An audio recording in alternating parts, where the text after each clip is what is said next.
السلام علیکم ورحمۃ اللہ وبرکاتہ۔ آج ہم پڑھیں گے سورہ البقرہ کی آیت نمبر 172 سے 176 تک انشاءاللہ۔ اعوذ باللہ من الشیطان الرجیم، بسم اللہ الرحمن الرحیم۔ یا ایہا الذین آمنوا کلوا من طیبات ما رزقناکم، اے ایمان والے لوگو کھاؤ پاکیزہ چیزوں میں سے جو ہم نے تمہیں عطا کی ہیں۔ واشکروا للہ ان کنتم ایاہ تعبدون، اور اللہ کا شکر کرو اگر تم خاص اس کی عبادت کرتے ہو تو۔ انما حرم علیکم المیتۃ والدم ولحم الخنزیر، بے شک حرام کیا گیا ہے تمہارے اوپر مردار، نمبر 1 مردار، والدم نمبر 2 خون، ولحم الخنزیر نمبر 3 خنزیر کا گوشت، وما اہل بہ لغیر اللہ نمبر 4 جس کو پکار دیا جائے غیر اللہ کے نام پر۔ فمن اضطر غیر باغ ولا عاد فلا اثم علیہ، پس جو شخص مجبور کر دیا جائے، نہ وہ بغاوت کرنے والا ہو اور نہ حد سے بڑھنے والا ہو، تو اس پر کوئی گناہ نہیں۔ ان اللہ غفور الرحیم، بے شک اللہ تعالیٰ بخشنے والا رحم کرنے والا ہے۔ ان الذین یکتمون ما انزل اللہ من الکتاب ویشترون بہ ثمنا قلیلا، بے شک وہ لوگ جو چھپاتے ہیں ان احکامات کو جو اللہ نے نازل کیے من الکتابی کتاب میں، ویشترون بہ ثمنا قلیلا، اور وہ بیچتے ہیں ان کو تھوڑی قیمت کے بدلے میں۔ اولئک ما یأکلون فی بطونہم الا النار، یہ ایسے لوگ ہیں جو نہیں کھاتے اپنے پیٹوں میں مگر آگ۔ ولا یکلمہم اللہ یوم القیامہ، اور اللہ تعالیٰ قیامت کے دن ان کے ساتھ مغفرت کی بخش دینے کی بات نہیں کرے گا۔ ولا یزکیہم، نہ ہی ان کو گناہوں سے پاک کرے گا۔ وَلَهُمْ عَذَابٌ علیم، اور ان کے لیے دردناک عذاب ہوگا۔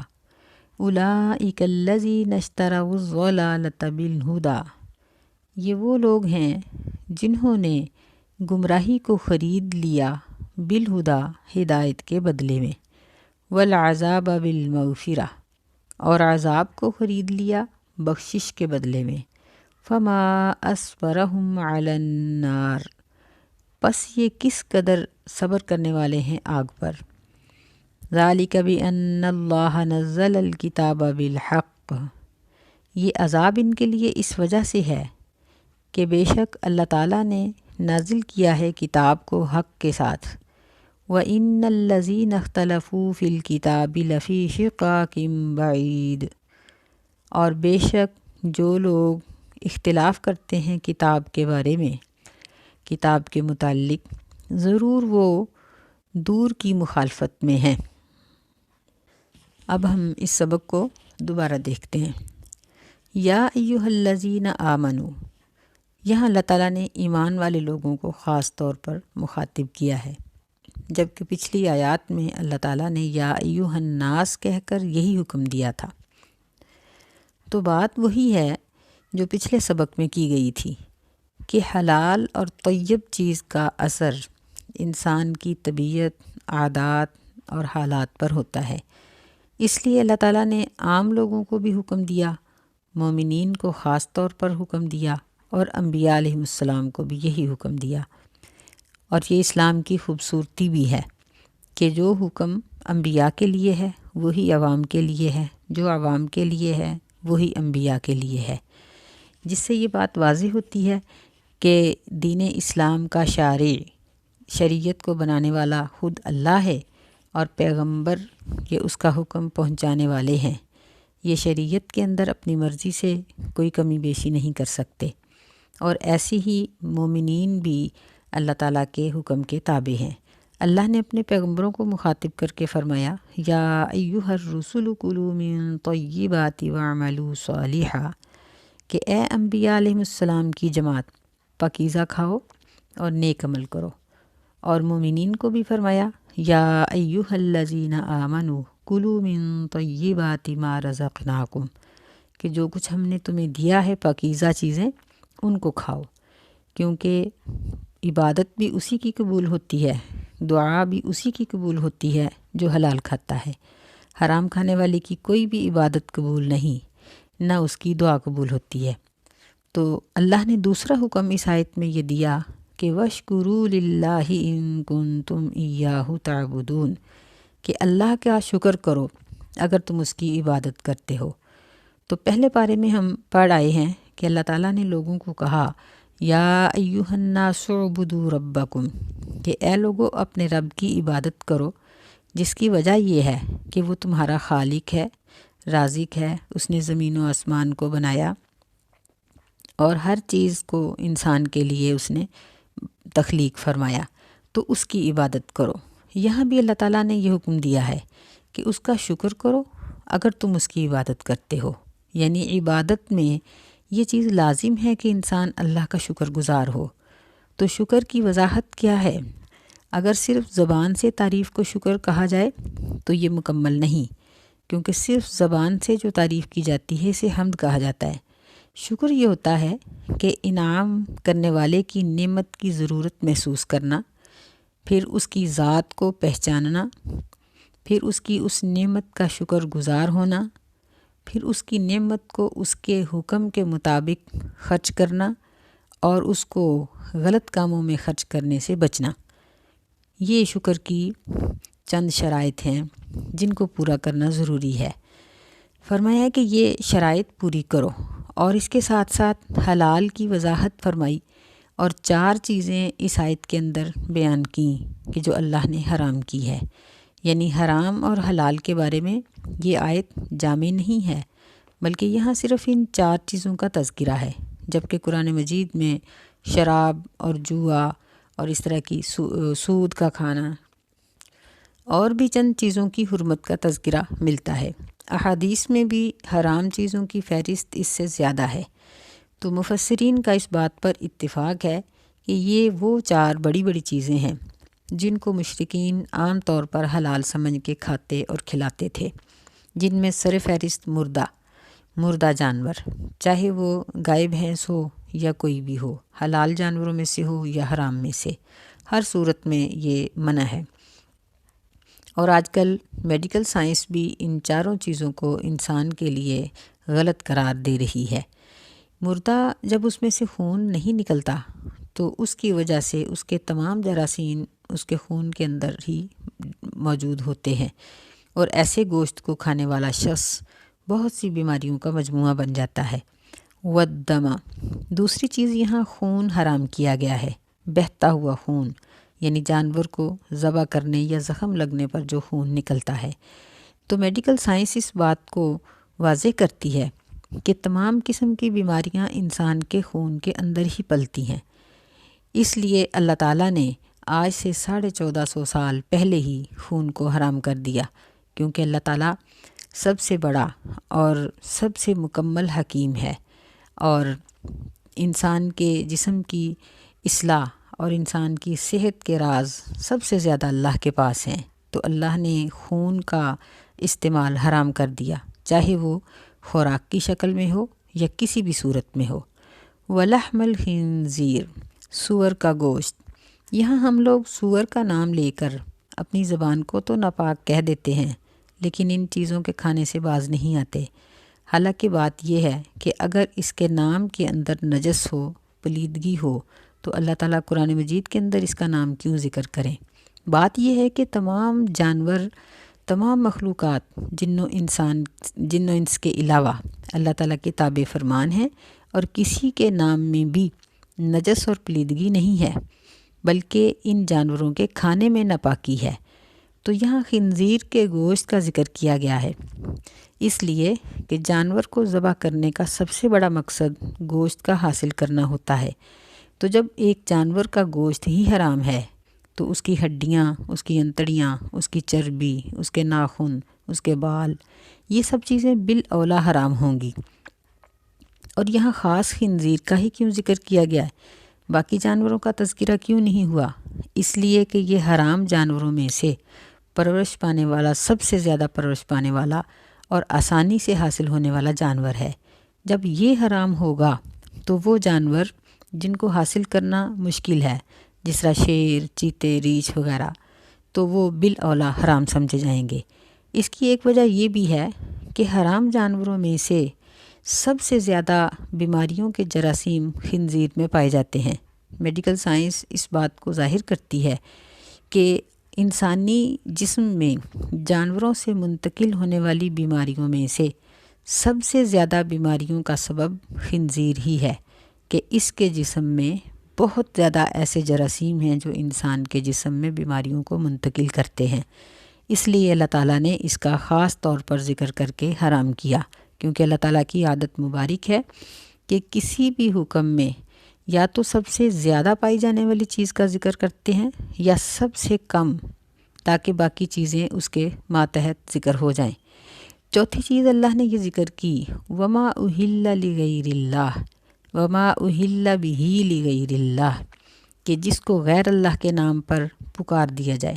اہل، اس کا معنی یہ ہوتا ہے کہ اپنی زبان سے کسی چیز کو کسی کے لیے مختص کرنا، جس طرح ہم تلبیہ پڑھنے کو لبیک کہنے کو بھی کہتے ہیں، کہ یعنی احرام باندھنے کے بعد اپنی حج یا عمرے کی نیت کرنے پر بھی یہ لفظ بولا جاتا ہے۔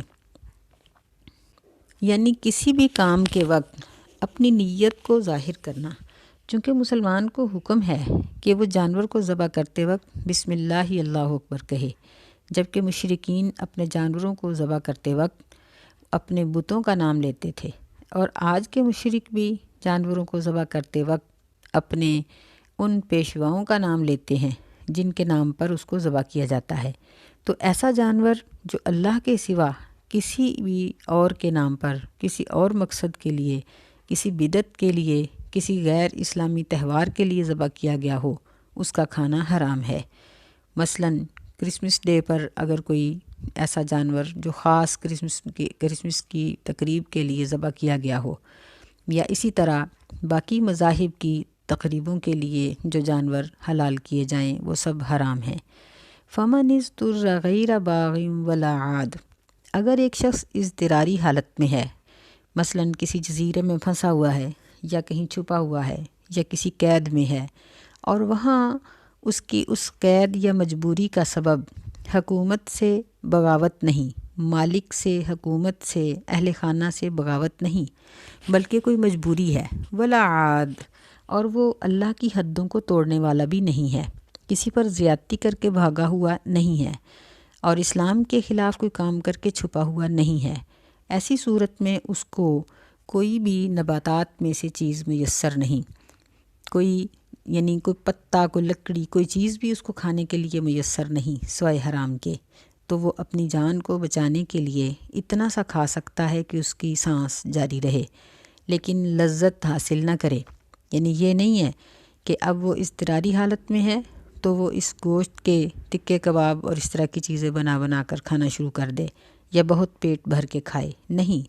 جس طرح ہم بہت گندی چیز کو بعض اوقات مجبوری کی وجہ سے ٹچ کر لیتے ہیں، اس طرح اس کو بہت تھوڑا کھائے، اور جیسے ہی اس کو حلال میسر آئے اس کا کھانا چھوڑ دے۔ فرمایا فلا اسم علیہ، تو ایسی صورت میں اس کے لیے کوئی گناہ نہیں۔ ان اللہ غفور الرحیم، اللہ انسان کی مجبوریوں کو جانتا ہے اور اس کی مجبوریوں پر ہو جانے والی غلطی پر بخشنے والا اور رحم کرنے والا ہے۔ یہاں اللہ تعالیٰ نے اپنے دو نام ذکر فرمائے ہیں، غفور اور الرحیم۔ غفور کا مطلب یہ ہوتا ہے کہ وہ غلطی جو ہو چکی ہے اس پر معاف کرنے والا، اور الرحیم کا مطلب یہ ہوتا ہے کہ اپنے بندے کو اللہ تعالیٰ آئندہ ہونے والے گناہ سے بچا لیتا ہے۔ اگلی آیت میں فرمایا ان الذین یکتمون ما انزل اللہ من الکتاب، کہ جو لوگ اللہ کی کتاب میں اترے ہوئے مسائل کو چھپاتے ہیں، چاہے وہ حلال حرام کے بارے میں ہوں یا وہ نبی علیہ السلام کے اوصاف کے متعلق ہوں یا وہ زندگی کے کسی بھی شعبے کے متعلق ہوں، اللہ کے احکامات کو جو لوگ چھپاتے ہیں وَيَشْتَرُونَ بِهِ ثَمَنًا قَلِيلًا، اور وہ دنیا کی قلیل قیمت، تھوڑے نفع کی خاطر آخرت کے بہت بڑے نفع کو بیچ ڈالتے ہیں۔ دنیا کا نفع چاہے کروڑوں میں ہو، اربوں خربوں میں ہو، کسی بھی صورت میں ہو، آخرت کے مقابلے میں بہت تھوڑا ہے، کیونکہ دنیا کے نفع کے ملنے کے بعد اگر فوراً ہی کسی کو موت آ جائے یا کسی طریقے سے اس کا نفع چھین جائے تو وہ اس سے خالی ہاتھ ہو جاتا ہے۔ اس لیے اللہ تعالیٰ نے دنیا کے ہر نفع کو ثمنا قلیلا کہا ہے۔ فرمایا کہ یہ لوگ کیسے ہیں، ان کے لیے ایک عذاب یہ بیان کیا کہ یہ تو اپنے پیٹوں میں جہنم کی آگ کھا رہے ہیں، یعنی ان کے پیٹوں میں جہنم کا عذاب کیا جائے گا۔ دوسرا اس کا عذاب یہ فرمایا کہ اللہ تعالیٰ قیامت کے دن ان کو بخش دینے کی بات نہیں کرے گا۔ قیامت کے دن اللہ تعالیٰ کا کسی کے ساتھ ہم کلام ہونا بہت بڑا ایک اعزاز ہوگا، اور اللہ تعالیٰ صرف ان لوگوں سے کلام کریں گے جن سے اللہ تعالیٰ راضی ہیں، اور اللہ ایسے لوگوں سے بخشش کی اور رضامندی کی کلام نہیں کرے گا۔ تیسری چیز یہ فرمائی کہ وَلَا يُزَكِّيهِمْ، اللہ ان کو پاک نہیں کرے گا، جبکہ قیامت کے دن اللہ تعالیٰ اپنے مومنوں کو چھوٹے موٹے گناہ معاف کر کے پاکیزہ کر کے ان کو جنت میں داخل کر دے گا۔ تو یہ ان کے لیے 3 عذاب ہیں۔ چوتھا عذاب ان کے لیے وَلَهُمْ عَذَابٌ أَلِيمٌ، درد دینے والا، ہمیشہ کا مسلسل آن ہونے والا عذاب ان کو دیا جائے گا۔ یعنی جو لوگ دنیا کے فائدے کی خاطر آخرت کے فائدے کو ٹھکرا دیتے ہیں، ان کے لیے یہ آخرت کے 4 قسم کے عذاب یہاں ذکر کیے گئے ہیں۔ اللہ تعالیٰ ہمیں اس سے محفوظ رکھے۔ اس کی وجہ ان چاروں عذابوں کی کیا ہے؟ فرمایا اولئک الذین اشتروا الضلالۃ بالہدی، یہ وہ لوگ ہیں جنہوں نے گمراہی کو خرید لیا ہدایت کے بدلے میں، ہدایت کو چھوڑ دیا، گمراہی کو خرید لیا، عذاب کو برداشت کیا، پسند کیا، اور بخشش کو چھوڑ دیا، یعنی عذاب کو بخشش کے بدلے میں قبول کر لیا۔ تو اللہ تعالیٰ بطور طنز کہہ رہے ہیں کہ فما اصبرہم علی النار، یہ لوگ جہنم کی آگ پر کس طرح صبر کیے بیٹھے ہیں، یعنی کس قدر غلط ہیں کہ یہ جہنم پر صبر کر رہے ہیں۔ اور جہنم پر صبر کرنے کی بات اللہ نے کیوں کی؟ اس لیے کہ ذالک بأن اللہ نزل الکتاب بالحق، اللہ تعالیٰ کتاب میں جو کچھ بھی اتارتا ہے سب حق ہے۔ قرآن مجید کا اور حدیث کا کوئی بھی حکم حق سے خالی نہیں ہے، لیکن جو لوگ اختلاف کرتے ہیں یہ مخالفت میں، ضد میں دور نکل گئے ہیں، یہ اللہ تعالیٰ کے احکامات کے ساتھ ضد کرتے ہیں۔ تو ان 2 آیتوں میں ایک بات تو یہ بتائی گئی کہ انسان کی زندگی میں جہاں گناہ آتا ہے اس گناہ کی جگہ پر ایک نیکی ختم ہو جاتی ہے۔ مثلاً اگر کوئی شخص جھوٹ بولتا ہے تو جھوٹ کے گناہ کے بدلے اس کی ایک سچ کی نیکی ختم ہو گئی۔ اسی طرح جب بھی کوئی شخص گناہ کرتا ہے، کوئی بدعت کا کام کرتا ہے، تو ایک سنت اس کی زندگی سے ختم ہو جاتی ہے۔ تو جب وہ ایک سنت پر عمل کرتا ہے تو ایک بدعت اس کی زندگی سے ختم ہو جاتی ہے۔ جب وہ ایک نیکی کرتا ہے تو اس کی جگہ پر ایک گناہ اس کی زندگی سے ختم ہو جاتا ہے۔ تو اس لیے ہمیں اس بات کی کوشش کرنی چاہیے کہ ہم اپنی اس چھوٹی سی زندگی میں نیکیوں کو اکٹھا کریں اور گناہوں سے بچیں، اور کتاب یعنی قرآن مجید اور حدیث کے احکامات کے بارے میں اختلاف کرنے سے بچیں۔ مسائل کو سمجھیں ضرور، لیکن اپنے ذہن کے اندر ایک چھپے ہوئے خناس کی وجہ سے قرآن اور حدیث کے بارے میں جھگڑنے سے اپنے آپ کو بچائیں، کیونکہ جن لوگوں نے اللہ کی کتاب اور اس کے نبی کی حدیث کے بارے میں اختلاف کیا وہ گمراہی میں بھٹک گئے، اور ایسا بھٹکے کہ حق کے قریب نہ آ سکے۔ اللہ ہمیں حق کو حاصل کرنے کی توفیق دے اور اختلافات سے اور بدبختی سے ہمیں بچائے۔ السلام علیکم ورحمۃ اللہ وبرکاتہ۔